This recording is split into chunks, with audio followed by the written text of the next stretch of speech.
स्वर्गीय हरमोहन सिंह यादव जी, उनकी पुण्यतिथि पर उन्हें आदरपूर्वक नमन करता हूं। तालियों के गड़गड़ाहट के साथ माननीय प्रधानमंत्री जी का स्वागत, अभिनंदन। ढेर सारे नरेंद्र मोदी, नरेंद्र मोदी।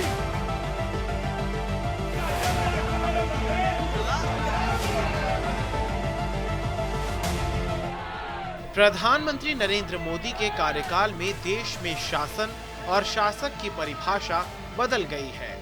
भारत की राजनीति में सिर्फ राजनीति करने, चुनाव लड़ने और सत्ता हासिल करने की रीति और नीति पर विराम लग गया है। नरेंद्र मोदी के नेतृत्व वाली भारतीय जनता पार्टी की सरकार ने राजनीति की रीति और नीति के साथ ही सरकार की संरचना और स्वभाव में भी बदलाव लाया है।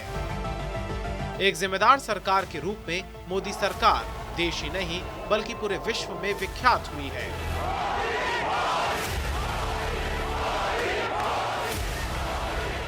अब इसी कड़ी में प्रधानमंत्री मोदी ने 25 जुलाई को कानपुर में चौधरी हरमोहन सिंह की 10वीं पुण्यतिथि समारोह को संबोधित करने की घोषणा कर सभी को चौंकाया।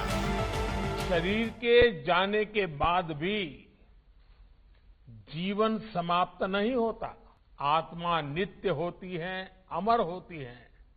इसलिए जो समाज और सेवा के लिए जीते हैं वे मृत्यु के बाद भी अमर रहते हैं। प्रधानमंत्री नरेंद्र मोदी पूर्व राज्यसभा सदस्य हरमोहन सिंह यादव की 10वीं पुण्यतिथि पर वीडियो कॉन्फ्रेंस के जरिए संबोधित किया। अधिकारियों की माने तो प्रधानमंत्री की भागीदारी किसानों, पिछड़े वर्गों और समाज के अन्य वर्गों के लिए दिवंगत नेता के महान योगदान को सम्मानित करती है। चौधरी हरमोहन सिंह यादव समुदाय के नेता और एक दिग्गज हस्ती थे। वो लंबे समय तक राजनीति में सक्रिय रहे। उनके बेटे सुखराम सिंह यादव भी राज्यसभा सदस्य थे। हरमोहन सिंह यादव ने 31 साल की उम्र में राजनीति में प्रवेश किया और वो 1952 में ग्राम प्रधान बने। उन्होंने 1970 से 1990 तक उत्तर प्रदेश विधान परिषद सदस्य और विधायक के अलावा विभिन्न पदों पर कार्य किया। वो 1991 में पहली बार राज्यसभा के सदस्य चुने गए और उन्होंने कई संसदीय समितियों के सदस्य के रूप में भी कार्य किया। उन्हें 1997 में राज्यसभा के सदस्य के रूप में दूसरी बार नामित किया गया।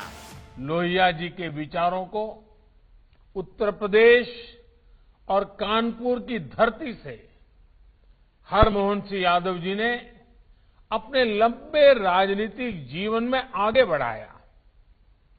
उन्होंने प्रदेश और देश की राजनीति में जो योगदान किया, समाज के लिए जो कार्य किया, उनसे आने वाली पीढ़ियां उनको निरंतर मार्गदर्शन मिल रहा है। साथियों, चौधरी हरमोहन सिंह यादव जी ने अपना राजनीतिक जीवन ग्राम पंचायत से शुरू किया था। उन्होंने ग्राम सभा से राज्यसभा तक का सफर तय किया। उत्तर प्रदेश की सत्ताधारी भारतीय जनता पार्टी ने अपने वोट बैंक का विस्तार करना शुरू कर दिया है। आमतौर पर यादवों को यूपी में समाजवादी पार्टी का वोटर और कट्टर समर्थक माना जाता है, लेकिन अब बीजेपी ने इस सपा के वोट बैंक पर सेंध लगानी शुरू कर दी है ताकि अखिलेश यादव को 2024 में बड़ा झटका दिया जा सके। इसी सिलसिले में चौधरी हरमोहन सिंह यादव की 10वीं पुण्यतिथि के सम्मान में आयोजित कार्यक्रम को प्रधानमंत्री नरेंद्र मोदी वीडियो कॉन्फ्रेंसिंग के जरिए संबोधित कर रहे थे। ये बीजेपी का बड़ा कदम माना जा रहा है। असल में हरमोहन यादव देश के दिग्गज और यादवों के एक छत्र नेता माने जाते थे। उनका परिवार राजनीति में है। माना जाता है कि राजनीति में मुलायम सिंह यादव को स्थापित करने में हरमोहन यादव की बड़ी भूमिका रही थी। ऐसा माना जा रहा है कि सपा की अब यादव में पकड़ कमजोर हो रही है और बीजेपी इस मौके का फायदा उठाना चाहती है। यूपी विधानसभा, विधान परिषद और 2 लोकसभा उपचुनाव जीतने के बाद बीजेपी की नजर सपा के वोट बैंक पर है। लिहाजा अब बीजेपी यादवों पर फोकस कर रही है, क्योंकि अगर यूपी में यादवों का वोट बीजेपी की तरफ शिफ्ट हो गया तो राज्य में सपा के साथ कई सियासी दलों की राजनीति खत्म हो जाएगी। इसलिए यादव के सबसे बड़े नेता माने जाने वाले हरमोहन सिंह यादव की 10वीं पुण्यतिथि पर पीएम मोदी का ये कार्यक्रम हुआ। असल में हरमोहन सिंह यादव के बेटे सुखराम यादव फिलहाल सपा में हैं और पार्टी नेतृत्व से नाराज चल रहे हैं, जबकि सुखराम सिंह यादव के बेटे मोहित यादव बीजेपी में शामिल हो चुके हैं। कहा जा रहा है कि सुखराम सिंह यादव भी जल्द ही भारतीय जनता पार्टी में शामिल हो सकते हैं। यूपी में क्या है यादवों की राजनीति? दरअसल यूपी में यादव जाति की 2 उपजातियां हैं और इसमें एक है घोसी और दूसरी है कमेरिया। मुलायम सिंह यादव कमेरिया यादव हैं और इसका यादवों की कुल आबादी में 25% का हिस्सा है, जबकि घोसी यादवों की आबादी 74% है। चौधरी हरमोहन सिंह घोसी यादव से ताल्लुक रखते हैं, लिहाजा बीजेपी हरमोहन सिंह यादव के बहाने यादव वोट बैंक में सेंध लगाने की कोशिश में है। बीजेपी अपनी रणनीति के तहत हरमोहन के पोते मोहित यादव को पार्टी में शामिल कर चुकी है, जबकि हरमोहन के बेटे और सपा से पूर्व राज्यसभा सांसद सुखराम सिंह यादव भी बीजेपी में शामिल हो सकते हैं। सुखराम यादव को मुलायम सिंह यादव का करीबी माना जाता था और पार्टी को स्थापित करने में उन्होंने भी अहम भूमिका निभाई थी। यूपी में यादव जाति की 2 उपजातियां हैं। यूपी में करीब यादवों की आबादी 9%। अगर जातिगत आंकड़े की बात करें तो यूपी में यादवों की संख्या ओबीसी वर्ग में 20% है, जबकि कुल आबादी में यादव करीब 9% हैं। लेकिन राज्य में सत्ता बनाने में ये महत्वपूर्ण भूमिका निभाते हैं। अभी तक सपा यादव और मुस्लिम समीकरण के बल पर ही 4 बार सत्ता में आई है, लिहाजा बीजेपी की नजर यादव वोट बैंक है, क्योंकि यादव की कुल आबादी का 75% घोसी यादवों का है, यानी 6 से 7% वोट।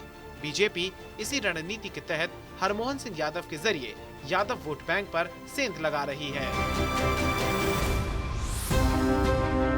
कौन है चौधरी हरमोहन सिंह यादव? चौधरी हरमोहन सिंह यादव का जन्म 18 अक्टूबर 1921 को कानपुर के एक छोटे से गांव मेहरबान सिंह का पूर्वा में हुआ था और उनके पिता धनीराम सिंह यादव किसान थे। हरमोहन सिंह यादव ने 1950 के दशक में राजनीति में कदम रखा और पहली बार 1952 में ग्राम प्रधान बने थे। इसके बाद वो पहली बार उत्तर प्रदेश विधान परिषद के लिए चुने गए और बाद में विधायक भी चुने गए। वो 1991 में राज्यसभा पहुंचे और कई संसदीय समितियों के सदस्य के रूप में काम भी किया। जानकारी के मुताबिक हरमोहन सिंह यादव पूर्व प्रधानमंत्री चौधरी चरण सिंह और दिग्गज समाजवादी नेता राम मनोहर लोहिया के करीबी थे। चौधरी चरण सिंह के निधन के बाद हरमोहन यादव ने ही यादव महासभा के नेता के रूप में मुलायम सिंह यादव का नाम प्रस्तावित किया था। मुलायम सिंह यादव जब कमजोर पड़ रहे थे तो एक सभा में हरमोहन सिंह ने ये कहा था कि मुलायम सिंह यादव चाहे हीरो रहें या जीरो, हम तो उनका ही साथ देंगे।